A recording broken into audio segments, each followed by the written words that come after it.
Hello everybody, and welcome to this week's episode of the Minecraft Disney Q&A. This is the series in which you guys give me questions about anything Disney related, and I give you answers, at least to the best of my ability.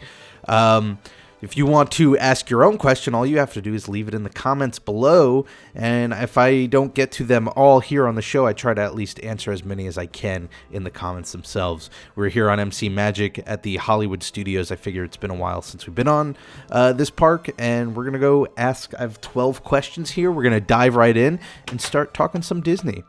So our first question comes from Mr. Static Blitz, who asks, do you listen to any Disney-based podcasts? 3 of my favorites are Be Our Guest podcast, WDW Radio, and Wedway Radio, which talks about Disney history, parks, and the company.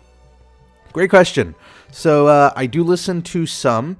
I listen to WDW Radio with Lou Mongello every week religiously. That's like one of the podcast feeds that I listen to, rain or shine. I think it's a great podcast that sort of, I think, is a major inspiration for everything I do Disney related here on this channel. I've been listening to his podcast for a couple of years now, so I sort of draw a lot from him, whether it's, the continued positivity or just the way he varies what he covers. Like what I've done with the series, he has a, rotating or, mixed schedule in that he's got an episode every week, but what they do on the episode changes from week to week. Sometimes it'll be the history of a park, sometimes it'll be the top 10 of whatever. I highly suggest, if you're a fan of Disney World, to check out WDW Radio. It's a wealth of information. What I do with my series is I try to give you like really quick, short recaps of what the history of a park is like, and what they do is the opposite. They give you, especially when he sits down with Jim Korkis, a show that could be 2 hours long, just all about the history of a ride, goes really in depth. I've listened to some Wedway Radio. That's the sort of series in which I'll wait every couple of months and then go catch up on a bunch of episodes. And I've actually never heard of Be Our Guest podcast, so I'm going to have to look into that and see what it's about. But yeah, as far as Disney goes, WDW Radio is the big one, and I hope one day I could eventually go to one of their meetups, because they do Meet of the Months and a bunch of other cool activities. Here we are at, speaking of Be Our Guest, the Beauty and the Beast show. Let's head back down the boulevard and go check out the hat. Our next question comes from Mr. Orange Ryan, who asks, what do you think about all the small/big changes they have made to the theme parks, as in getting rid of paper fast passes, Avatar Land, shortening Country Bear, etc.? Thanks, Rob. Great job on the series. Well, thank you. This is a short answer. I love that they're making changes. That doesn't necessarily mean I always love the changes they make, but one of the things Walt Disney was very adamant about with Disneyland when he created it was that this was a place where things would always be improved, changed, swapped out. They would try new things. It would always be evolving and never be quote-unquote finished. So I really enjoy that Disney, despite the fact that Walt's been gone for decades now, they still do it and they still stick to it. They haven't lost that. And, maybe some of these ideas won't always work out. Maybe Avatar Land's going to be a flop. Who knows? But I appreciate that they're trying new things as opposed to just keeping things on the straight and narrow and not changing anything and never really innovating. So I like it. Our next question comes from Team Zantashukin. I hope I pronounced that right. Rob, do you think that Disney Interactive will ever make a sequel to Disney Infinity? The first title left out a large number of popular Disney characters, and the first title didn't seem that bad. Well, I think there's some, clarification that you could make there. Disney Infinity, I think, shouldn't be looked at as a video game that has, a beginning, a middle, and end. I think what Disney's trying to position it as is a platform. So do I think they'll make another Disney Infinity? Maybe someday, in the way that, you see in EverQuest 2 or, sequels to these other platforms.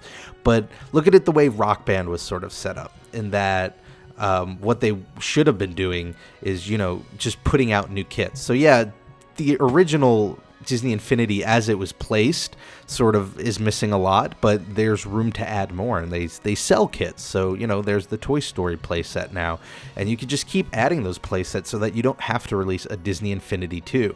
Now, eventually, of course, in the realm of video games, I can't do the hat parkour anymore. I can't make that jump. In the realm of video games, eventually there's going to be enough new technology and new enough engine and features that they can justify putting out a sequel. but I don't think it'll be just for the means of putting out new play sets. That's something they could do independently. And from a business standpoint, that's the smarter thing to do anyway.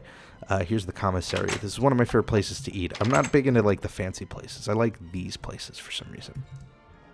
If I own Disney Infinity, and I do, and that sort of initial investment I think was somewhere along the lines, a starter kit was $75, I think, or $80. I'm going to be less likely to drop another $80 on another Disney Infinity game, or even another $60 on if it's just the game disc. However, if you put out a playset for $20, $15, I'm going to be much more likely to buy that. So from a business perspective, it's much smarter for them to just keep putting out new play sets as opposed to putting out sequels and sequels to Disney Infinity. So will they ever make a sequel? Most likely. It'll probably be years and years from now when there's enough change that it justifies it. I think sooner rather than that, you'll see a lot of new play sets. Our next question comes from Alan MGM, who asked, I was wondering if Frozen wins. Let's head over to Pixar since we're talking Frozen. Wait, Frozen's not Pixar. What am I talking about? We're in Hollywood Studios, though, so it's a movie, so it fits.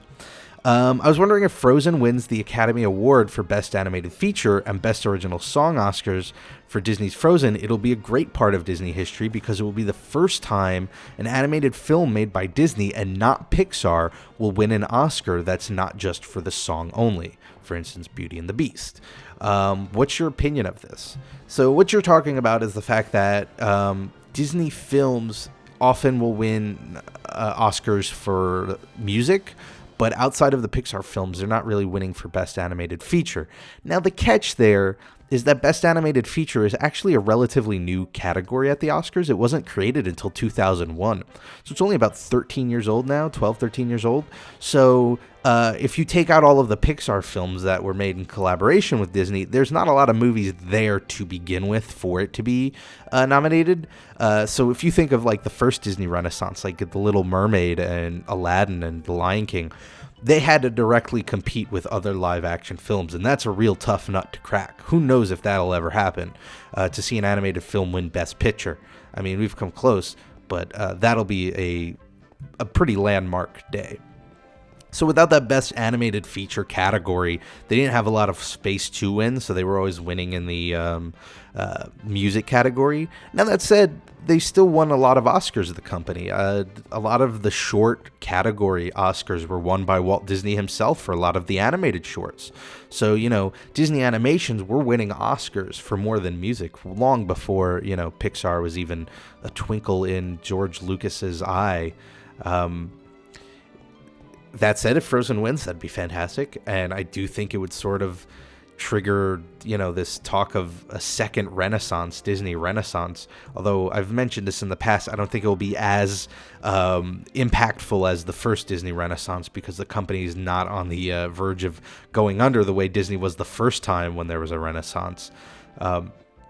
But still, yeah, it'd be fantastic. I mean, Snow White and the Seven Dwarfs technically won an Oscar, although it was like an honorary Oscar that was just sort of its own made-up category for, I think it was like innovating in the field of entertainment and, entertaining many people. And he ended up winning a regular-size Oscar and then 7 little mini Oscars for the different dwarves. And so that was kind of special and historic in its own way. But yeah, we'll see with the Oscars coming up. Although by the time this video airs, the Oscars might have been out already, and we might know whether they won or not. So we'll see how that turns out. I think we should head back down and maybe check out another park. Our next question comes from Dylan Lydell, who asks, what would be another attraction you would want to bring back besides Horizons? Also, if you could, would you become an intern CM Imagineer on MC Magic? Thanks and keep up the good work. Well, thank you.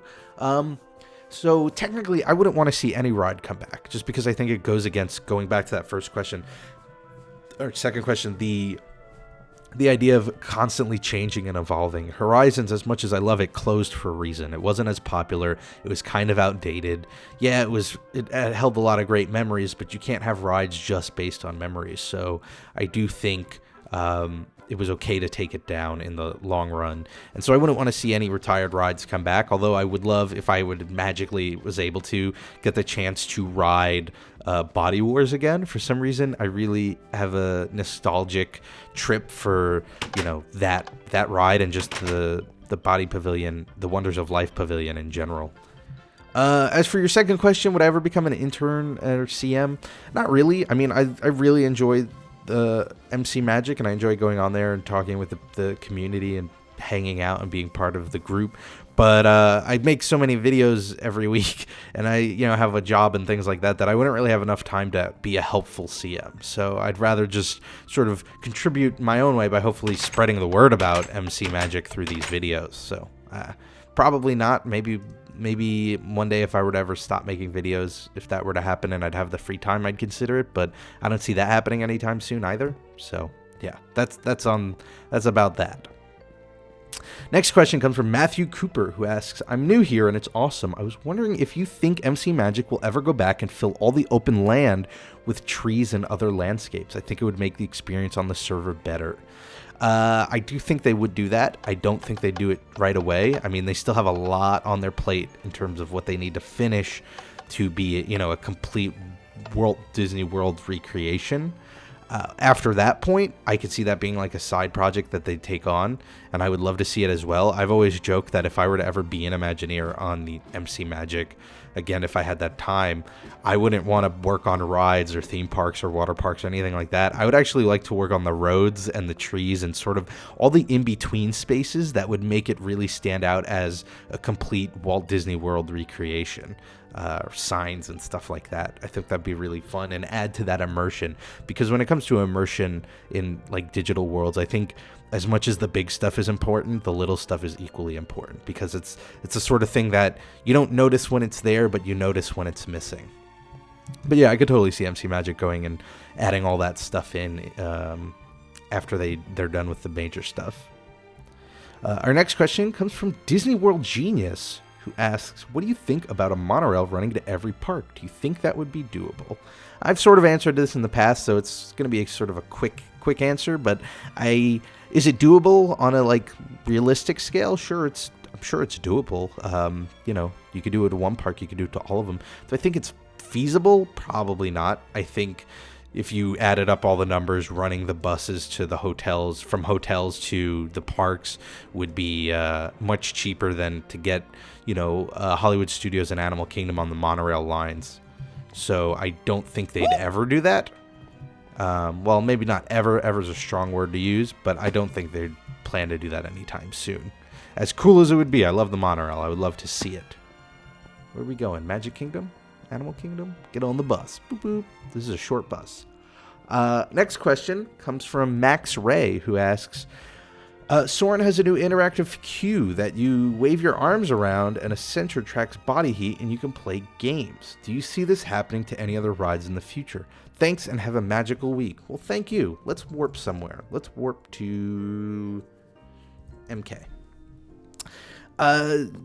Do I think we'll see more queues with that specific game using body heat and motion sensors to be a queue ride? Maybe. I don't think that there's any real evidence either way. Do I think we'll see more interactive queues? Absolutely. I think Disney has discovered that one way to alleviate the lines is to make you forget you're in line, and part of doing that is giving you interactive stuff to play with. Because if you go to Disney World now and you look at people in line, you'll see a surprising amount of people just on their phones. We're really good at distracting each other. You just hanging out here? We're good at distracting ourselves and each other, and I think Disney's going to help with that by adding more interactivity to the queues, which you can already see in the Haunted Mansion in one way, in Space Mountain another way. I know they're adding it to Big Thunder Mountain, and I think you'll just see it more and more with the more popular rides in the parks. Next up, we have a question from Matt Rappa, who asks, do you think the new FastPass Plus system will work in the long haul, or will Disney have to go back to the paper system? Why are they doing it? I'm sure it costs more for them to make the band than to print room keys and paper FastPasses. Also, with this new system, will Disney still scan fingers at the park gates? Good question. Will they still scan fingers? I'm not sure. I don't know enough about the logistics of that to be able to answer either way. As for paper FastPasses versus wristbands, now is it cheaper? I don't know. It seems like it, right? Because an RFID tag and then the plastic wristband probably costs more, and they come in like a nice fancy box versus the paper. But you have to understand that there's more money involved than just on the surface as a fast pass. You have to consider the psychological implications. If I have a wristband that I could just wave and pay for something, am I going to spend more than if I had to take out my credit card and swipe it and put in my PIN and sign something? I mean, if there's something like, if that's the case, if I'm more willing to spend, then there's extra money coming in by people spending more because of the ease of use. Think about the data that Disney can use. If Disney could take, track these RFIDs to track how you move throughout the park and go, okay, we can use this data to determine that people use this path to get to Space Mountain more than that path. We need to allocate more of our budget to keeping this path up, the upkeep of this path cleaner than that one. Then there's money being saved there because maybe they could, reallocate those sources. There's a lot going on deeper levels with the data that can be used with these RFID chips and these wristbands that I think probably make it worth it to Disney to use, even though it'll cost a little more to make as opposed to paper fast passes where all they can really do is be tickets to get on rides. Or just using the data of how people use FastPass Plus to show, okay, rides are doing better, this way versus that way, and using that in the development of new rides. I think what we're learning, not just in Disney World and in theme parks and entertainment, but in the world in general as technology is advancing this decade, is that data can be very valuable and very profitable if used correctly. And I think Disney's in on that. They are aware of that, and that's why you see this FastPass Plus system in use. That was a fantastic question, because I love thinking about the implications of things like this beyond the surface. It's not, we might think of it as simply a new way to do FastPass, but there's so much more going on, under the surface there. Next question comes from Lindsay Tobias, who asks, I think this is a very important question, so here it goes. If we got Walt's idea for Epcot, would we ever have gotten Hollywood Studios or Animal Kingdom, the water parks, Discovery Island, etc.? Fantastic question, and one that's really tough to answer because we can only go so far into speculating what would happen if Walt was still alive. Assuming Walt was still alive, because I think that's the only way you would have gotten Walt's idea for Epcot. Let's assume Epcot was made. You have to wonder, would it have succeeded or not? I'm unfortunately in the boat. I don't think it would have succeeded very well, or at least it would have started off well, but then done poorly because, while I've mentioned this in other episodes, I just don't think the concept of Walt's Epcot is sustainable in today's world where technology is so kept a secret. And such a fast-moving and fastly evolving world, as compared to in the 60s where, maybe a company was more open to sharing ideas and it was their idea for the year. Now, you've got, less than 12 months turnaround on a new cell phone and a new television, and how do you incorporate that into an entire city? And do you even need to with the internet? The internet's, I think, the greatest marketing tool now. I don't think having a city is really that necessary to market these companies and technologies. But let's say they made it. Would Walt have made these other parks? I don't think so. And I think the reason that is, if you look into Walt's life, he was very much into creating something, perfecting it, putting it on a path to perfection, and then moving on to something else. He did cartoons, and the cartoons did great, and then he sort of moved on to cartoon features, and those did great, and then he moved on to live action, and those did great, and then theme parks, and then cities, and who knows where he would have gone from cities. And yeah, they still did that stuff. There were still animated features and shorts and live action, but he wasn't personally involved, and I think that personal involvement is what you would have needed to see entirely new parks. So I think, he would have had a Magic Kingdom and Disneyland, and that might have been all he needed. And, the idea of spending money on building a new theme park like Hollywood Studios would have been money that he could have instead used for whatever his new project was. And so I don't think we would have seen it. But it's always interesting to think about that. Like, what would have happened if Walt was still around? Who knows? It could have been a whole other company. They could have gone under. Epcot could have tanked. They gone under, broken up, and Disney might not exist as a company today. It's very interesting to consider. Our second to last question comes from M.W. Giannini, who asks, I was wondering what you thought your favorite Disney building is in general. It's interesting to think about because of the number of factors that go into it. Design, functionality, location, theming, etc. What are your thoughts? this is a tough one. This is a tough one because you're not asking what a favorite ride is, what your favorite ride is, or favorite theme. It's just in general. And that's tough for me. I don't know. I kind of think it would be the Contemporary Resort. I think that was an interesting way to look at resorts by having the monorail go through it on multiple levels. First of all, I love the aesthetic. I think it looks super cool.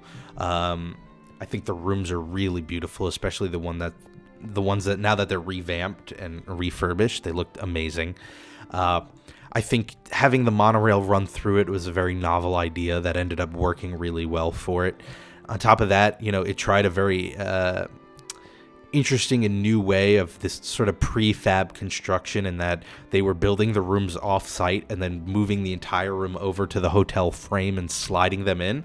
And it ended up not being a very efficient way, and that sort of, they thought at the time, U.S. Steel figured this would be the new way to build buildings, and it ended up not being the case at all. There were so many problems, but just the fact that they tried was really interesting to me, and I think sort of lends itself to the Disney mentality. And then you've just got things like a beautiful view of the Magic Kingdom. You go up to the California Grill and watch the fireworks, and you've got Seven Seas Lagoon and Bay Lake and all the things you could do there. You could take a boat to it. You could take the monorail. You could take the buses. It's got everything. So I think the Contemporary Resort is probably my favorite. Let's go back there real quick and just get one. Whoops. There we go. Get one more look at it. It's just a beautiful resort. And I've got to save my pennies and nickels so I could spend a nice long vacation at Disney there one day. Just like now that the chunks haven't loaded, looking at it's also really cool from the inside out. I think it looks pretty sweet. So yeah, that's my answer. And then finally this week, another question from Dylan Lydell. What is your favorite mountain? Big Thunder, Splash, Space, or Everest? My favorite mountain has to be Space. For a couple of reasons. One, I just have a tendency to like sci-fi, all things sci-fi. I enjoy it.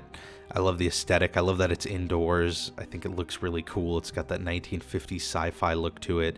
But also just like the history of the attraction with me personally, in that when I was young, I was terrified of roller coasters, like super afraid, wouldn't give them the time of day. And my mom at the time lied to me about what the ride was in order to trick me into going on to it. Because remember, this is an indoor attraction. I can't see the roller coaster, so I don't know what it's like. And so my fear was there was inversions, it was crazy, super fast start, big drops, all that stuff. And my mom assured me, no, it's actually really tame roller coaster. You just sort of go up to the top and then just sort of spiral on down. And I had no way of knowing. I was like a little kid. And so I believed her, and I went on this ride, and it terrified me, but it helped me to get over my fear of roller coasters. And now it's like one of my favorite roller coasters. So I just have that great nostalgic memory of how, I got to riding roller coasters, how I got to riding Space Mountain, and that sort of pushes it over the edge into my favorite mountain. I love all the others too. Big Thunder, I was also terrified of, and because I could see it. Splash, I like Splash Mountain. I love Everest is great. Everest was the first attraction, I feel like, where I screamed genuinely because I didn't know about the Yeti, and I rode this early on in the ride's lifetime, so the Yeti still functioned in that it used to swing its arm at you. And so I remember swinging through this cavern and seeing this Yeti in the distance, and it got so big, and its arm was like as big as my body, and it swings at you, and I screamed. I genuinely screamed. It was so much fun. It was really a thrilling roller coaster, so I love them all. Anyway, that's been the Q&A this week. Again, if you have a question for me, here is the place to leave them. I know some people try to email me questions or Twitter or something else. The problem is I have a really awful memory, so I will often forget. So leaving a comment here on this video is the best way to getting a question answered, because I check this video every time I'm about to film the next Q&A. So leave your questions. I'll try and get to them, as many as I can, and if they're repeats or short questions, I'll probably at least answer them in the comments themselves. I hope everyone has a fantastic week. Whatever you're doing, make the most of it, because it makes it so much better and more fun and enjoyable. And I hope to see you all here next time for the next episode of the Minecraft Disney Q&A. Bye, everybody.